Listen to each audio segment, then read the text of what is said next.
Arithmetical operations with significant figures.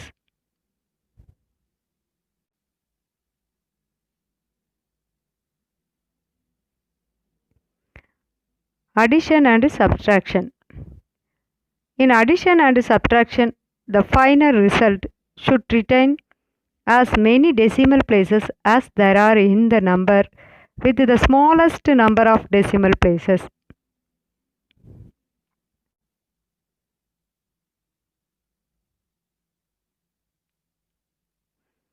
Addition.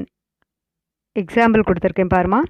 3.1 plus 1.780 plus 2.046. The three numbers வந்து add பண்ணுறோம். So the total 6.926.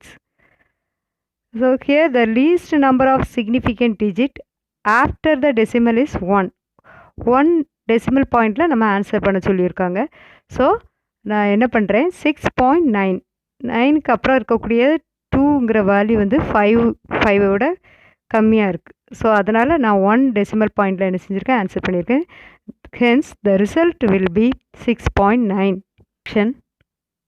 12.637 minus 2.42 is equal to 10.217.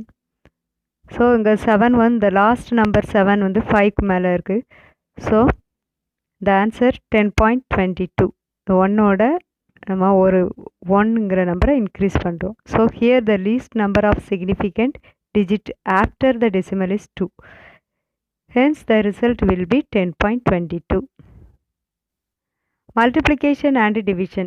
In multiplication or division, the final result should return as many significant figures as there are in the original number with smallest number of significant figures.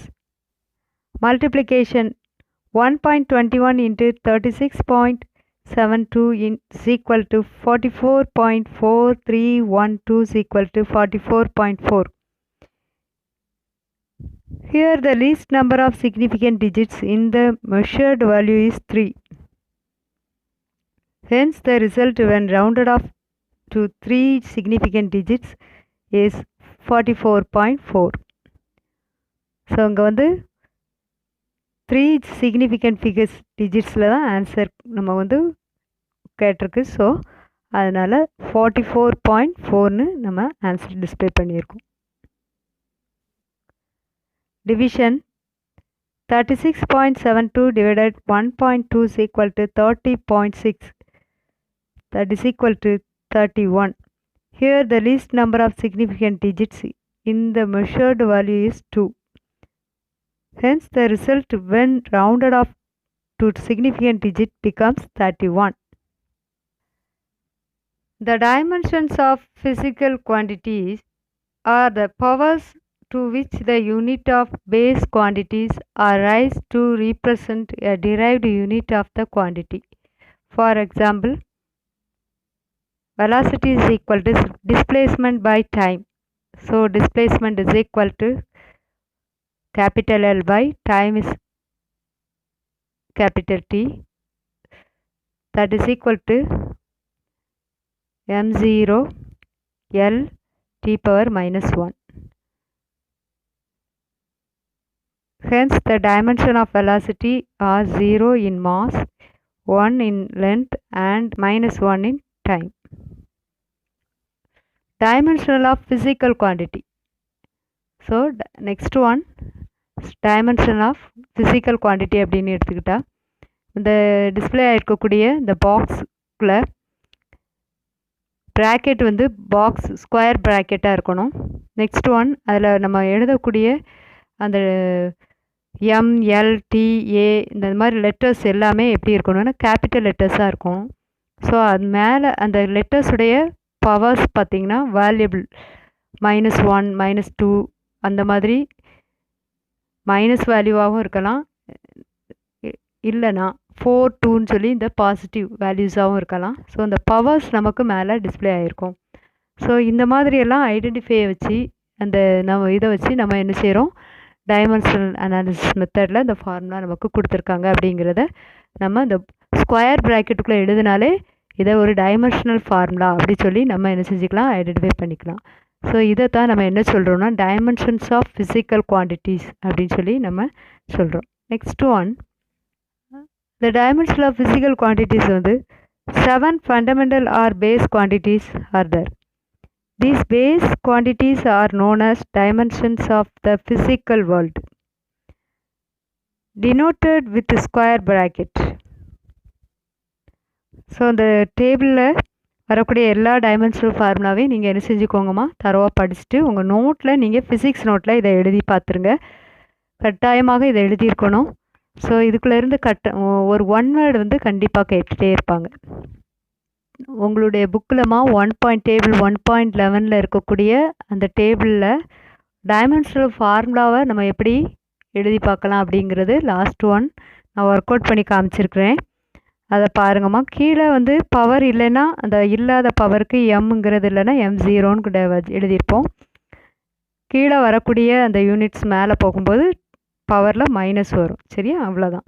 இதை லைட்டாக அப்படியே work out பண்ணி பார்த்துக்கோங்க. இதில் வந்து 1 mark வந்து நீங்கள் choose பண்ணலாம். Dimensional quantities, dimensionless quantities, principle of homogeneity.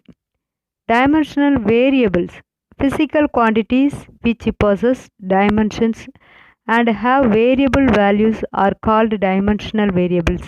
Example are length, velocity and acceleration, etc. So the length, velocity, acceleration இதெல்லாத்தையும் நம்ம டைமென்ஷனல் வேரியபிளாக எடுத்துக்கிறோம். எதெல்லாம் வேரியபிள் கிடையாது, எதெல்லாம் டைமென்ஷன்லெஸ்ஸாக ஆகுது, அது வந்து ஃபார்முலா டைமென்ஷனல் ஃபார்முலா டெரைவ் பண்ண முடியாது அப்படிங்கிறத கீழே லிஸ்ட் அவுட் கொடுத்துருக்கோம். Physical quantity which have no dimensions but have variable values are called dimensionless variables. Examples are specific gravity, strain, refractive index etcetera. இந்த மாதிரி இதெல்லாமே நமக்கு டைமென்ஷனல் ஃபார்முலாவில் நமக்கு டெரைவ் பண்ண முடியாது. ஓகேவா? Dimensional constant, physical quantities which possess dimensions and have constant values are called dimension constants. Examples are gravitational constant, Planck's constant, etc.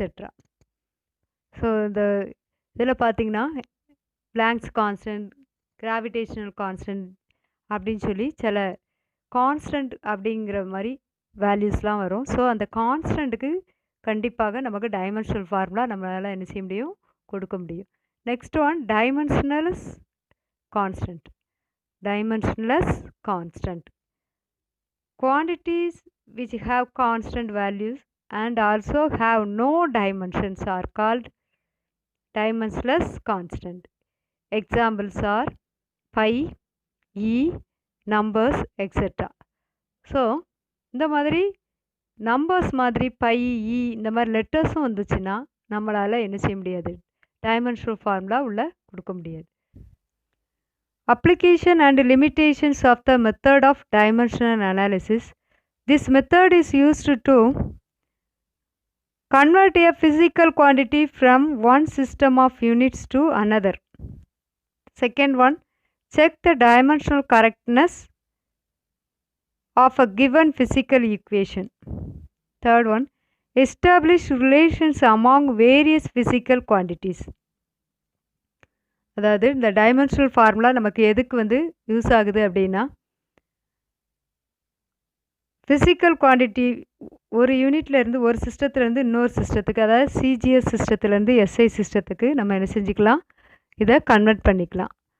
அதுக்கு யூஸ் ஆகுது. நெக்ஸ்ட் ஒன், இதை வந்து டைமென்ஷனில் கரெக்டாக இருக்கா, அந்த ஃபார்முலா வந்து நமக்கு வந்து ஒரு சிஸ்டத்து இன்னொரு சிஸ்டம் கன்வெர்ட் பண்ணும்போது எரர் எதுவும் வராமல் இது வந்து ஈக்குவலாக கரெக்டு தானா அப்படின்னு சொல்லி செக் பண்ணுறதுக்கு இந்த மெத்தடை நம்ம யூஸ் பண்ணுறோம். நெக்ஸ்ட் ஒன், வேரியஸ் ஃபிசிக்கல் குவான்டிட்டிஸோட இதனுடைய ரிலேஷன் எப்படி இருக்குது அப்படிங்கிறத அனாலிசிஸ் பண்ணுறதுக்கு, அதனுடைய ரிலேஷன்ஷிப் எப்படி இருக்குது அப்படிங்கிறதுக்கும் இந்த மெத்தடை நம்ம யூஸ் பண்ணி கண்டுபிடிக்கிறோம். To convert a physical quantity from one system of units to another. This is based on the fact that the product of the numerical values n and its corresponding unit u is a constant, that is n of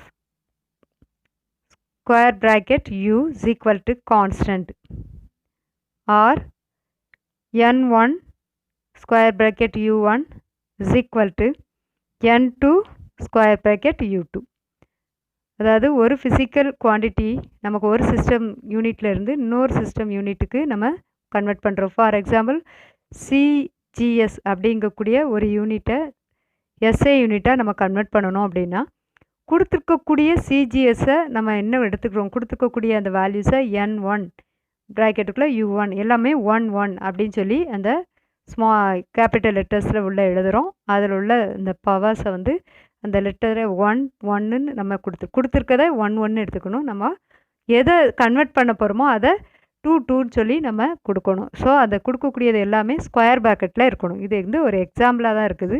so இதுதான் one system to another சிஸ்டமாக convert பண்ணக்கூடியதுக்கு ஒரு sample இது கொடுத்துருக்காங்க. Okay, that's all.